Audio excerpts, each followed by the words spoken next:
আসসালামু আলাইকুম ফ্রেন্ডস।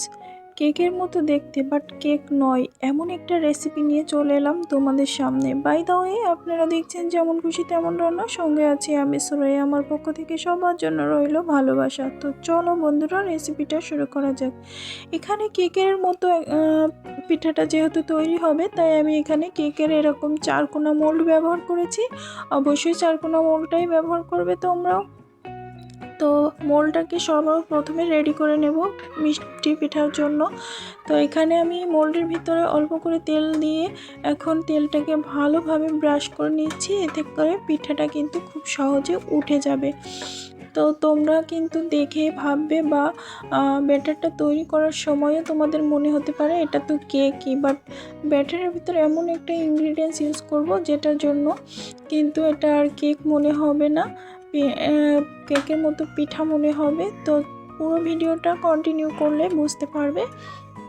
তো সবার প্রথমে আমি কিন্তু এই যে রেডি করে নিচ্ছি, তারপর এখানে দিয়ে দিলাম আমি ময়দাটা দিয়ে এখন চারি সাইডে এইভাবে আমি ঘুরিয়ে ঘুরিয়ে ময়দাটাকে মাখিয়ে নেব। এতে করে যে এক্সট্রা তেল থাকে সে তেলটা কিন্তু আর ময়দাতে চলে যাবে, এতে করে কোনো সমস্যা হবে না পিঠাটা তৈরির জন্য। তো বন্ধুরা, তোমরা যারা ভিডিওটা দেখতে দেখতে এ পর্যায়ে এসেছো, এখনও লাইকটা দাওনি, প্লিজ একটা লাইক দিয়ে পুরো ভিডিওটা কন্টিনিউ করার অনুরোধ রইল। তো এখন এই যে ময়দাটা, এটা কিন্তু একটা পাত্রে নামিয়ে নেব। আর তোমরা পিঠাতে এই ময়দাটা ব্যবহার করতে পারবে, কোনো সমস্যা হবে না। তবে উপর থেকে পিঠাটার শেপ বা কালার যাই বলো সব কিছুই কেকের মতো হবে, কিন্তু ভেতরের যে কেকের একটা স্পঞ্জি ভাব থাকে বা ড্রাই মতো হয়, সেটা কিন্তু হবে না। এটা হচ্ছে অনেক নরম আর মিষ্টির মতো, কিছুটা সন্দেশের মতো মনে হতে পারে তোমাদের গালে দিলে। তো যাই হোক, এই দেখো আমি এখানে একটা পাত্র নিয়ে নিয়েছি, আর এই পাত্রের হাফ চিনি আমি গুঁড়ো করে নিয়েছি, আর সাথে সম পরিমাণে তেলও নিয়েছি, সাদা তেল। অবশ্যই এখানে সাদা তেলটা ব্যবহার করবে, অন্য কোনো তেল কিন্তু ব্যবহার করা যাবে না। আর তেল আর চিনিটাকে আমি এই যে একসাথে নিয়ে এভাবে মাখিয়ে নিচ্ছি, মানে ভালো করে চিনিটাকে গলিয়ে নিচ্ছি। তোমরা চাইলে কিন্তু এখানে চিনির পরিবর্তে গুড়টা ব্যবহার করতে পারো, কালারটা আরও দারুণ আসবে। এছাড়াও তোমরা মিষ্টিও ব্যবহার করতে পারো, কোনো সমস্যা নেই। তবে মিষ্টিটা গুঁড়ো করে নিতে হবে। এরপর একটা চালনি নিয়েছি, আর চালনিতে আমি নিয়ে নিচ্ছি ময়দা। আমি যে কাপ মেপে তেল আর চিনিটা ব্যবহার করেছিলাম, সেই একই কাপের 1 কাপ আটা বা ময়দা নিয়ে নিচ্ছি। এরপরে তোমরা এখানে অ্যাড করবে বেকিং পাউডার।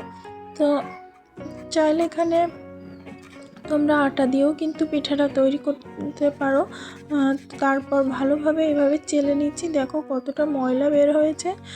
আর এখন এই যে ভালোভাবে তেল, চিনি আর ময়দাটাকে মিক্সড করে নিতে হবে। আর এখানে কিন্তু পানির প্রয়োজন হবে। আমি এখানে পানিটা দিচ্ছি, তোমরা চাইলে লিকুইড দুধও ব্যবহার করতে পারো, কোনো সমস্যা নেই।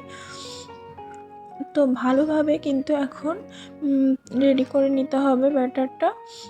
তো ব্যাটারটা যত ভালোভাবে তৈরি করতে পারবে, এর ঘ্রাণটা আর পিঠাটা তত বেশি সুন্দর হবে। তো দেখো, একটু সময় নিয়ে কিন্তু এই ব্যাটারটা তৈরি করে নিতে হবে। পিঠাটা তৈরি করা কিন্তু একদমই ইজি, খেতেও কিন্তু দুর্দান্ত লাগে। এত দারুণ একটা ফ্লেভার আসে এই ব্যাটারে, যে গোপন ইনগ্রিডিয়েন্টসটা ইউজ করব সেটার কারণে। তোমরা এভাবে একবার বাসায় বানিয়ে দেখো বন্ধুরা, দারুণ লাগে কিন্তু। আর কেকটা তৈরি করতে গেলে এখানে যে তেলের পরিমাণ আর চিনির পরিমাণ সমান দিয়েছি, সেক্ষেত্রে সমান নয়, এই তেলের পরিমাণটা একটু কমিয়ে দিতে হয়। তো তেলের পরিমাণটা একটু বেশি হওয়ার কারণে কিন্তু এই পিঠাটা এরকম হবে। তো দেখো, এই যে আমার ব্যাটারটা তৈরি করা হয়ে গেছে, আবার একটু পাতলা করেও করতে হবে কিন্তু ব্যাটারটা কেকের তুলনায়।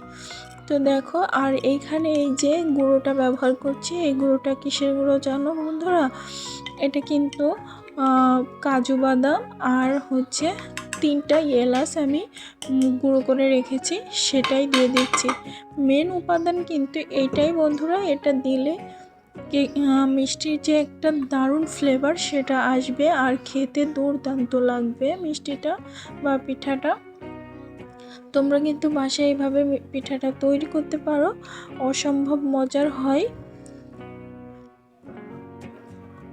চায়ের আড্ডায় বা বাচ্চাদেরকে কিন্তু এরকম একটা মিষ্টির রেসিপি দিলে তারা খুবই খুশি হয়ে যাবে। পিঠার সময় এই পিঠাটা বানিয়ে দিলে, মিষ্টি পিঠা যাই বলো না কেন, যাই বলে ডাকো, এর স্বাদ কিন্তু দুটোইতে যে স্বাদ থাকে সেটাই থাকবে। তারপর ব্যাটারটা রেডি করা হয়ে গেলে আমি এখন এই যে মোল্ডটা নিয়ে নিয়েছি।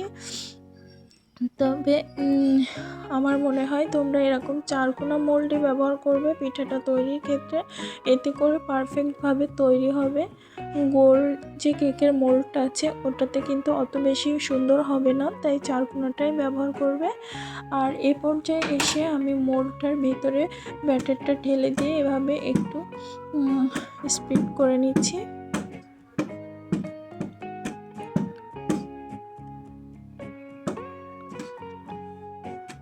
স্প্রেড করে নেওয়ার পরে এখন এটাকে রেডি হয়ে গেছে। চাল করার আগে কিন্তু আমি এখানে দিয়ে দিয়েছি কাজু বাদাম উপর থেকে এভাবে ছড়িয়ে, এতে করে যখন আমি কেকটার মানে পিঠাটার শেপ দেব বা মিষ্টি শেপ দেব তখন কিন্তু প্রতিটা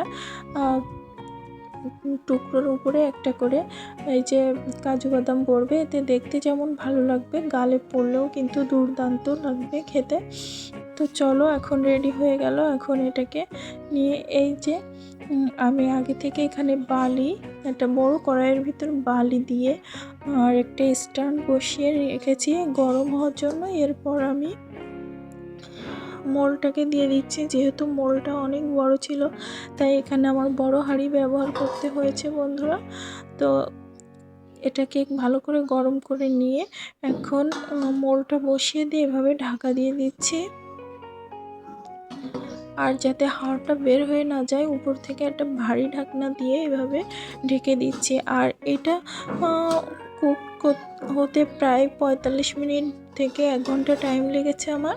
আমি 45 মিনিটের সময় একটু উঠিয়ে দেখেছিলাম, তখন পারফেক্ট হয়েছিল না। এখন কিন্তু 1 ঘন্টা পরে এসে দেখছি পারফেক্টলি হয়ে গেছে। চারি সাইড দিয়ে দারুণ একটা কালার এসে গেছে। এখন উঠিয়ে নিয়ে এটাকে রেস্টে রেখে দেব প্রায় 1 ঘন্টার মতো।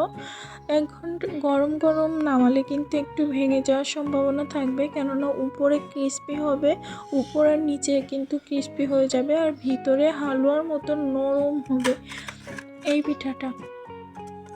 তো এখন 1 ঘন্টা পরে আমি এটাকে চারি সাইড থেকে ছাড়িয়ে নিচ্ছি। ছাড়িয়ে নিয়ে একটা প্লেটে ঢেলে নেব।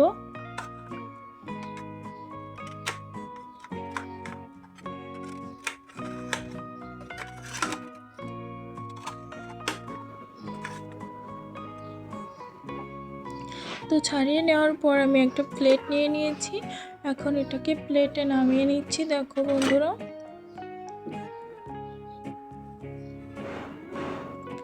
নিচটাও কিন্তু দুর্দান্ত হয়েছে। দেখো খুব ভালোভাবে কুকড হয়ে গেছে, উপর নিচ দারুণ একটা কালারও চলে এসেছে এই যে।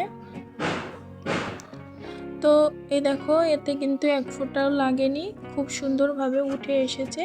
এতে কোনো বাটার পেপার কিছুই দেওয়ার প্রয়োজন হয়নি। তো দেখো এটা কিন্তু প্রথম দিকেই মনে হচ্ছে যে এটা কেক, কিন্তু এর ভিতরটা দেখলে বুঝতে পারবে যে এটা আসলে কেক নয়, একটা মিষ্টি পিঠা। তো আমি এভাবে পিঠাগুলোকে ছোট ছোট পিস করে কেটে নিচ্ছি। তো বন্ধুরা, আমার ভিডিওটি যদি তোমাদের ভালো লেগে থাকে তাহলে চ্যানেলটিকে সাবস্ক্রাইব করো, লাইক কমেন্ট শেয়ার করে আমার সাথে থেকো। তো দেখো আমি আগেই বলেছি উপরটা কিন্তু ক্রিস্পি হবে আর ভিতরটা হবে নরম হালুয়ার মতো।